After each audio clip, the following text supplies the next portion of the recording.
Hey YouTube, so thinking about my next build and went out to YouTube for some inspiration and came across a video by Kyle at RKD Scaleworks, initially for his F1 group build, which I'm going to join, but then saw another video about an Aurora group build with another modeler, Mark from Montana, who I hadn't heard of before, so went out to his channel and saw his video about this group build, and I'll put links to both of those in the description. But yeah, Mark from Montana, pretty cool guy. He talked very fondly about the Aurora kits of his youth, and so I double checked my stash and I knew I had some, and sure enough I have these three biplane, well, I think one's a triplane in my little World War I stash there. So I think I'm going to jump into that with one of these kits. And they're just so cool. I'm going to do an unboxing actually on all three because, as I said, Mark spoke so fondly of the Aurora kits, and I couldn't agree with him more. They're super cool and just a treat. And you'll see in the instructions what I'm talking about. So let me mount the camera. Okay, so these are my three Aurora kits, and I got these at a local antiques fair, and I'll pop up a little footage of that. Got a really good deal on all three of them. And as Mark from Montana talks about, they're so cool. And so I'm just going to go through each one of them one at a time, just unbox, show you what's inside, show you the instructions. And at the end, I think I'll talk about the one I've decided to build. So I have a Sopwith Camel, World War I Sopwith Camel, Sopwith Triplane, World War I Black Maria, and a German Faust, I believe the P is silent, D3. And these two are biplanes, and this is a triplane. And by the way, this will be my first multi-wing build as well. You saw my bi-wing, until this came along, bi-wing stash. Hadn't built one yet, so also looking forward to that. Okay, let's get into the unboxing. So this first one, World War I Sopwith Camel, and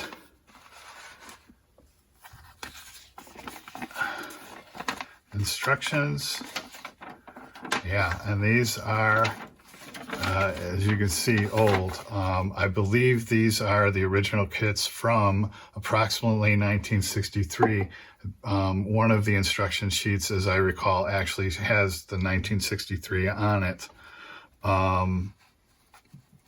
But you can see what they do is all three build out to a little vignette or, diorama, so to speak. And then on the back of all of them, they do these advertisements. So Whirlybird model kits, it's all helicopters, tanks. And again, as Mark in his video mentioned, they had every single type of model you could imagine.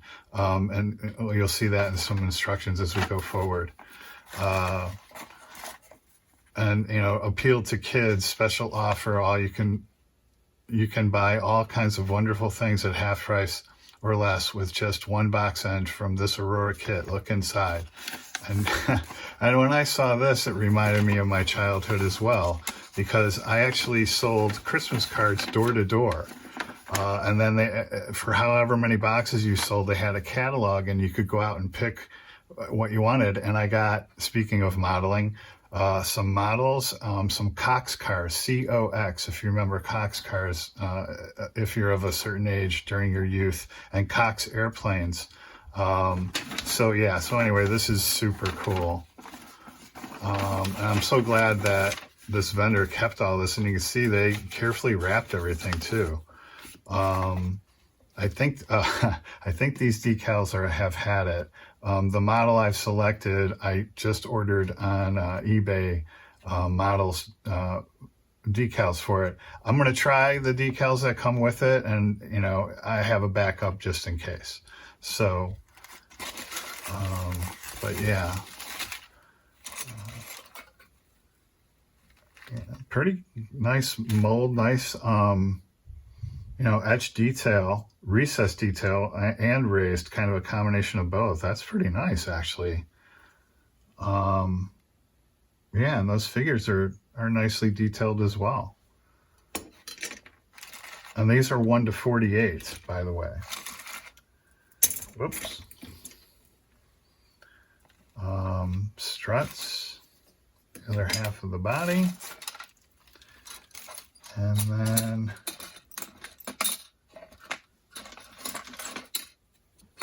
wings, rear wings, that mound of grass for the one figure. So we got a pilot and then a figure. Okay, nice.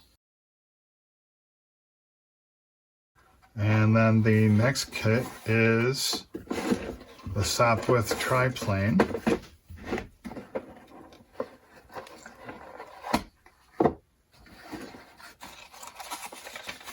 Instructions. And you can see, I hope you can see on camera the different colors. These first pages are very faded. And here we go.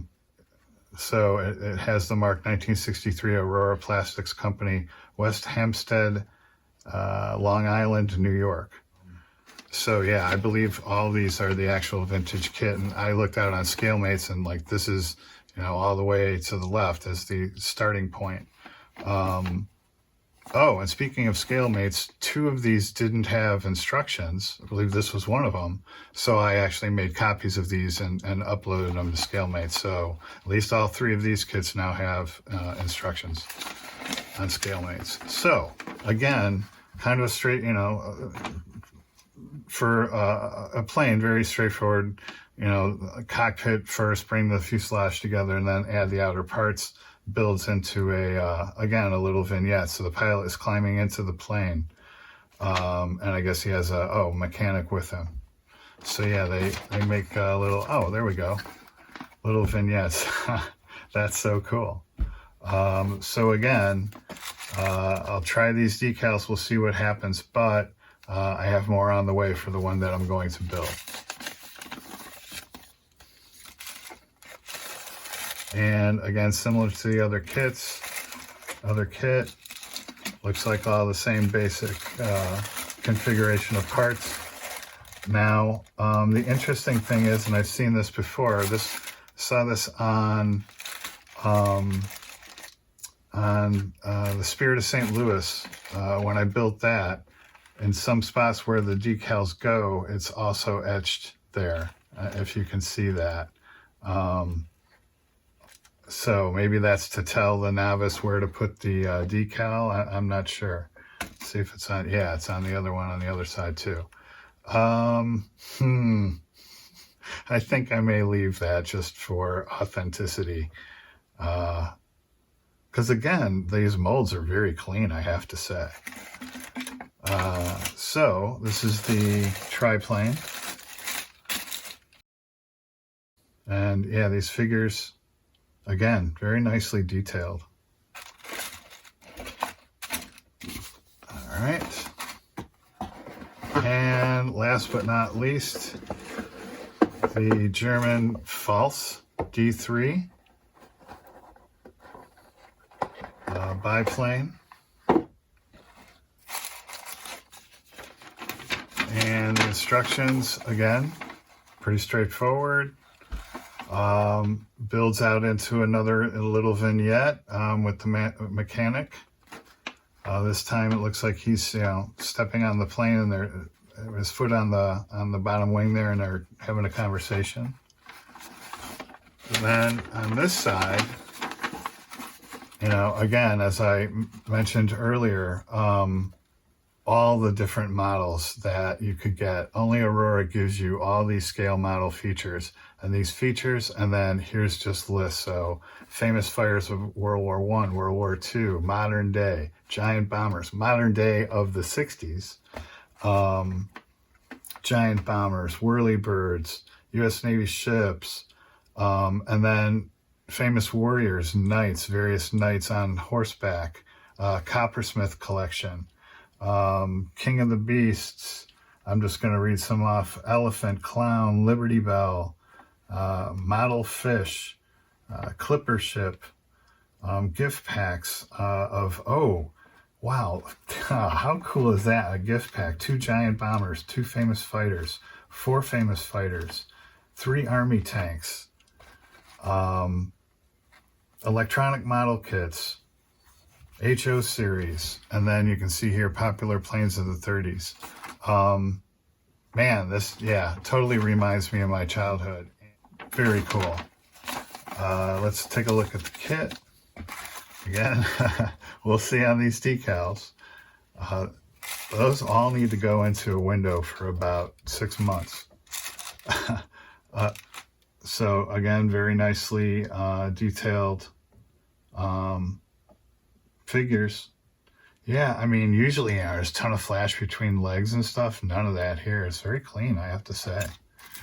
And that might also be a sign of how old it is, that the molds were fairly clean back then. Yeah, and again, if you could see that, it's etched where the various decals go. Even the letters, that's amazing. Yeah, wow. So that is my Aurora collection, and for this group build, I am going to build this one, the triplane. And as I said, I went out to eBay and found some really nice decals for it. So I will, as I said, I think I'll maybe give these a try. I want to try to stay authentic. That's why these are in the plastic. But if not, then I have a very nice set coming, and I'll use that. So cross that bridge when we come to it. But yeah, this will be the kit that I'm going to go with. So I want to thank Mark and Kyle for co-hosting this, and more specifically Mark for coming up with the idea and the sentiments behind it. I wholeheartedly agree. So yeah, I'm going to try to do this at the same time as I do the F1 group build entry. Jump back and forth when something needs to dry here, go work on that. I'm not a multi-kit builder per se, but I may try to do that this time. So anyway, hope you found that interesting. Stay tuned for these builds. Thanks to those guys for hosting. And as always, thanks for watching and happy modeling.